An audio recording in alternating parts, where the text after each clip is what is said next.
Oke, mahasiswa yang melihat video ini dari prodi hukum terutama ya, ini saya buat semoga bisa membantu Anda memilah dan memilih lebih dalam lagi, lebih penuh pertimbangan dari sebelumnya. Memang tidak diajarkan dimanapun ilmu untuk menentukan konsentrasi ini tidak diajarkan di sekolah manapun, tapi berdasarkan pengalaman saya dan beberapa kolega atau teman saya mengumpulkan beberapa tips dan beberapa catatan yang bisa kita bersama saling kita jadikan catatan, tidak hanya Anda saja tapi saya ke depan, karena ilmu untuk menentukan sesuatu ini berpengaruh di segala sisi kehidupan.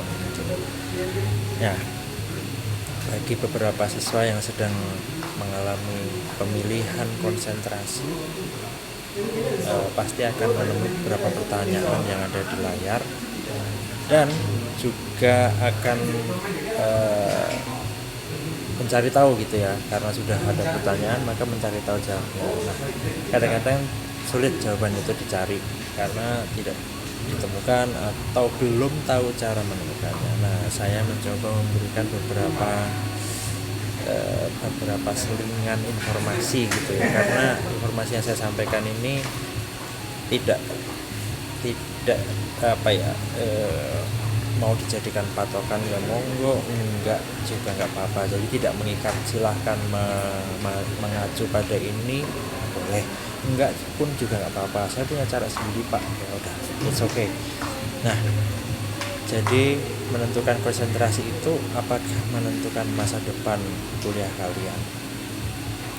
Bisa iya, bisa tidak, karena konsentrasi ini, misalnya Anda konsentrasi pidana, tapi di pekerjaan Anda nanti setelah lulus Anda bekerja perdata atau hal lain lah tuh. Tapi bisa juga iya, misalnya ketika Anda menjadi dosen, apa yang Anda tekuni mulai dari konsentrasi, skripsi, sampai lulus melanjutkan S2 itu sama, misalnya linear, sama-sama pidana, maka itu akan terpakai. Entah Anda menjadi hakim atau pengacara, dosen, itu akan terpakai. Nah, satu hal yang saya tekankan, menjadi linear itu akan sangat banyak membantu. Dari konsentrasi udah pidana, dari skripsinya udah pidana, S2-nya pidana. Nah, ini akan sangat membantu. Meskipun coba-coba ya, misalnya aku pengen konsentrasiku pidana, dan artinya ya mau nggak mau skripsinya juga harus pidana. Nanti begitu S2 perdata itu tidak menjadi masalah. Lalu magang gimana Pak hubungannya dengan konsentrasi? Ini pertama ya, pertanyaan pertama, hubungan magang dengan konsentrasi bisa dibilang saling berkaitan, atau bisa juga dibilang tidak berkaitan, juga bisa. Artinya Anda magang di tempat perdata, Anda magang di pemerintah kota yang lagi membuat undang-undang, itu juga bisa dikatakan Anda harus mengambil konsentrasi HAN-HTN kalau Anda magang di Pemkot. Tapi apakah yang sudah magang di Pemkot itu tidak boleh ngambil konsentrasi pidana? Boleh. Maka dari itu hubungan magang dengan konsentrasi tidak mengikat sedemikian bentuknya sehingga harus wajib, enggak. Jadi magang Anda ada di pengadilan negeri atau pengadilan militer, terus konsentrasi Anda harus militer, enggak juga. Jadi magang ini hanya memperkenalkan bagaimana bekerja di bidang itu, di wilayah itu. Nah, konsentrasi ini adalah hal yang mempengaruhi apa yang ingin Anda teliti. Ya, meskipun ada beberapa tempat yang konsentrasinya pidana tapi tetap bisa meneliti perdata, ada. Tapi di kita konsentrasi ilmu perdata, maka Anda harus meneliti perdata gitu. Jadi hubungan magang dengan konsentrasi tidak sepenuhnya saling mengikat, tapi ingat, akan bagus ketika linear. Magangnya pidana, konsentrasi pidana, penelitiannya pidana. akan seperti itu, direkomendasikan seperti itu. Tidak hak Anda untuk mengambil beda. Tapi kalau linear akan lebih baik gitu ya. Kemudian hubungan magang, konsentrasi dan skripsi. Sekali lagi kalau linear lebih baik lagi. Magangnya di tempat perdata, konsentrasinya perdata, skripsinya perdata. Jadi Anda tidak belajar lagi hal baru, tidak lagi merugi waktu karena belajar hal baru. Magangnya udah di pidana misalnya, konsentrasinya perdata, Anda pasti banyak waktu yang terbuang atau Anda harus belajar lagi gitu. Sehingga tetap sekali lagi disarankan linear. Pak, tapi kemarin tempat magang saya itu ternyata saya menemukan hal yang tidak cocok nih. Saya pengen konsentrasinya beda sama tempat magang saya. Oke, nggak apa-apa, asal mulai dari konsentrasi sampai skripsi linear terus gitu ya. Jadi magang dengan konsentrasi ikatannya tidak begitu mewajibkan harus sama, tapi konsentrasi dengan skripsi ikatannya harus kalau bisa linear. Kenapa? Karena akan memudahkan Anda berpikir, menganalisis sesuatu. Yang ketiga, itu udah yang kedua ya. Yang ketiga, apakah skripsi tergantung konsentrasi? Skripsi ini sangat tergantung konsentrasi Anda. Apabila Anda pengen semuanya berjalan dengan lancar ya, maka saya himbau Anda itu berpikir linear. Tapi tidak cukup hanya apakah harus linear, enggak, masih ada yang lain. Nanti saya jelaskan nanti. Kemudian yang keempat, apakah konsentrasi berpengaruh saat bekerja? Kalau ini saya jawab tidak. Konsentrasi Anda perdata, mungkin Anda bisa ngajar jadi dosen pidana. Kenapa seperti itu? Itu tergantung kebijakan kampusnya yang meminta Anda mengajar. Kemudian masih tetap harus diperhatikan bahwa kadang-kadang ketika kampus menerima seseorang menjadi dosen, pasti dicek linear gak anak ini, sesuai gak dulu S1-nya pidana, S2-nya perdata, mau ngambil yang mana anak ini untuk ngajar. Ingat, linear akan lebih baik ya. Jadi berpikirlah linear sejak sekarang. Usahakan ketika memilih konsentrasi itu adalah untuk masa depan nanti, aku akan jadi apa. Sekarang udah harus dipikir karena Anda sudah diambang kelulusan.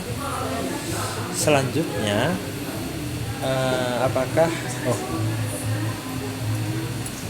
konsentrasi ya tadi ya, apakah konsentrasi berpengaruh saat bekerja? Saya bisa bilang iya dan tidak. Sekali lagi iya kalau Anda linear, tapi juga bisa tidak, Anda bisa jadi apapun setelah lulus. Tuh, jadi jawabannya praktis seperti itu. Anda bisa jadi driver, Anda bisa jadi ahli apa yang lain mungkin, atau Anda malah justru mengambil sekolah lagi gitu. Jadi konsentrasi berpengaruh saat bekerja, bisa berpengaruh, bisa tidak. Berpengaruh ketika Anda ingin menjadi sesuatu. Nah, dari sekarang tentukan konsentrasi Anda. Kemudian fungsi konsentrasi ini apa sih Pak? Kok di beberapa tempat saya jarang mendengarnya. Nah, konsentrasi ini adalah pembidangan supaya siswa itu lebih spesifik mempelajari hukum yang telah diemban olehnya, ilmu yang sudah dipelajari selama ini.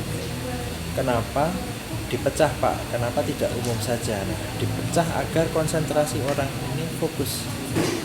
Kalau semuanya itu dipelajari, maka memang ahli hukum itu harus tahu semua hukum. Cuma dalam menentukan akhir perjalanan kuliah, Anda harus memilih menguasai yang mana.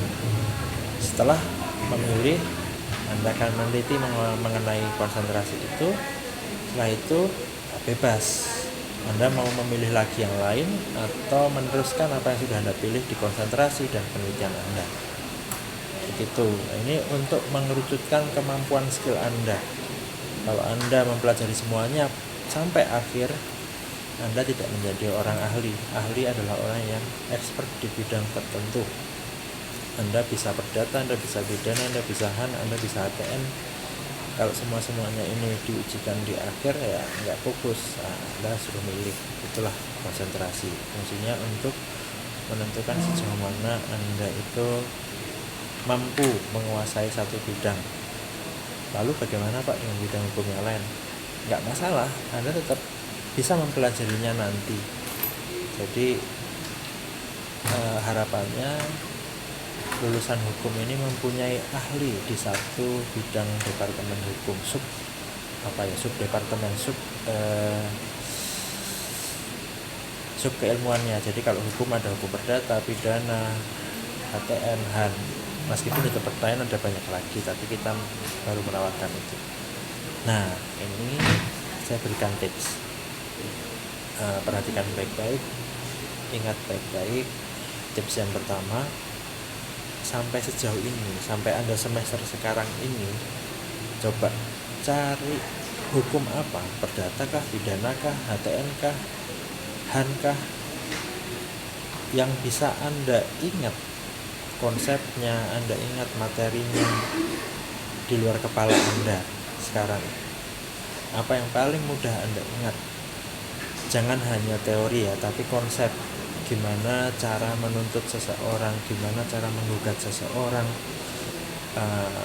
bagaimana sebuah undang-undang dibentuk, bagaimana perjanjian itu hapus, bagaimana sebuah perikatan muncul. Nah, sampai sekarang Anda bisa nggak mengingat-ingat itu? Oh, saya ingat Pak, saya ingat konsep perdata dan pidana mengenai ini, menuntut ini, menggugat ini. Dua-duanya ingat. Oke, kalau dua-duanya ingat, cari dari kedua itu. Jika Anda mempelajari lagi, mana yang mudah masuk otak Anda.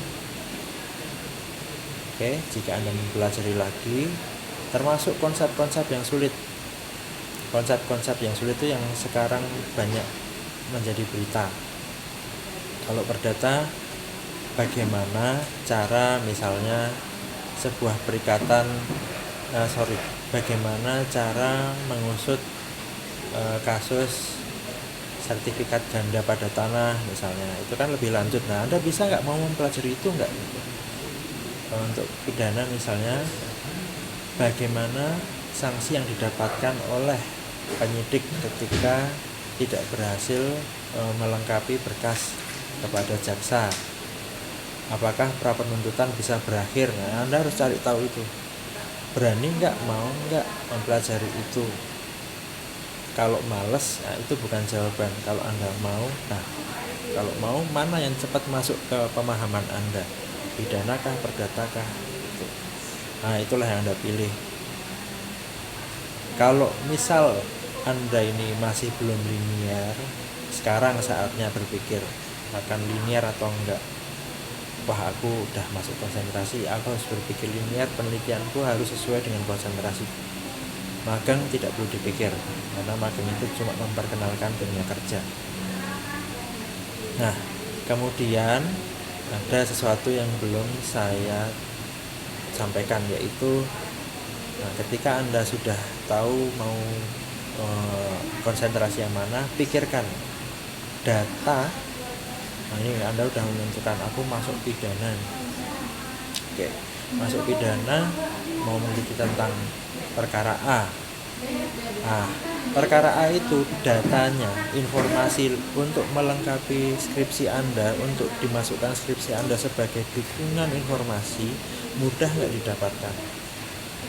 Kepolisian, kadang-kadang kepolisian itu tidak bisa mengeluarkan dokumen-dokumen tertentu.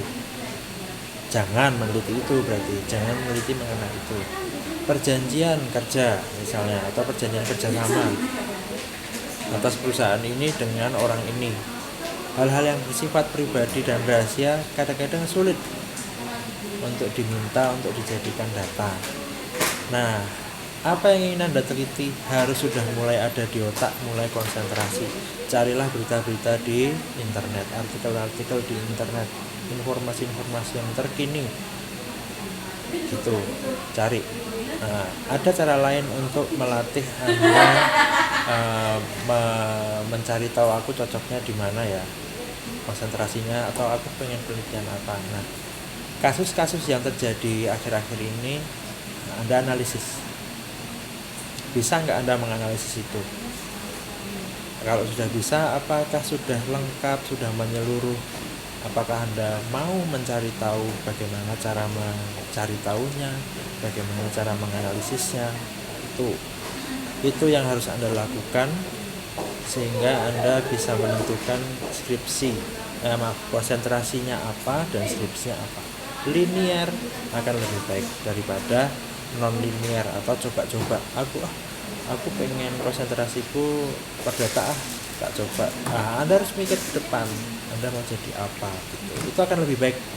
Meskipun Anda tidak linear pun tidak ada salahnya, tapi berpikir linear itu akan sangat membantu Anda.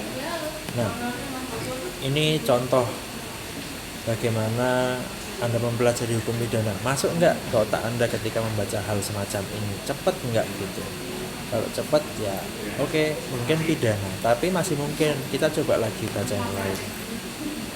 Nah, kalau bisa baca kasus ya, jangan pengertian-pengertian, itu masih basic. Kasus dikaitkan dengan teori, menganalisisnya dari segi apa. Nah, kalau Anda sudah bisa meningkat, tidak hanya menganalisis deskripsi, tapi juga mengetahui undang-undang apa saja, peraturan apa saja yang terlanggar misalnya, atau membaca putusan-putusan, mengkaitkannya dengan peristiwa yang ada sekarang. Misalnya, masih ingat mungkin nenek Minah yang dipidana karena mencuri sesuatu, dan beberapa saat yang lalu ada berita bahwa pencurian makanan ringan gitu dipenjara dengan sekian sanksinya, apakah itu sesuai atau tidak. Nah, Anda harus bisa menganalisis hal semacam ini. Kemampuan Anda menganalisis itu harus diolah, harus diasah dulu supaya tahu, oke, aku konsentrasi ini bisa, aku bisa mempelajari ini. Nah, kalau ternyata semua sama-sama bisa, sama-sama di luar kepala, dan sama-sama bagus lah istilahnya, Anda tetap harus memilih satu. Pilih yang datanya mudah didapat. Kalau tadi kan pemahamannya mudah, Anda masih ingat. Nah, pilih yang kira-kira kalau Anda meneliti di bidang itu datanya mudah didapat. Dah, gas di situ. Nah, hanya itu saja tips yang bisa saya sampaikan. Perihal bacaan-bacaan hukum Anda bisa temukan banyak di internet, dan semoga ini membantu Anda menentukan konsentrasi dan menentukan apa yang ingin Anda teliti serta masa depan Anda. Oke, thank you semuanya. Semoga bermanfaat. Sampai ketemu di lain waktu lagi. Thank you.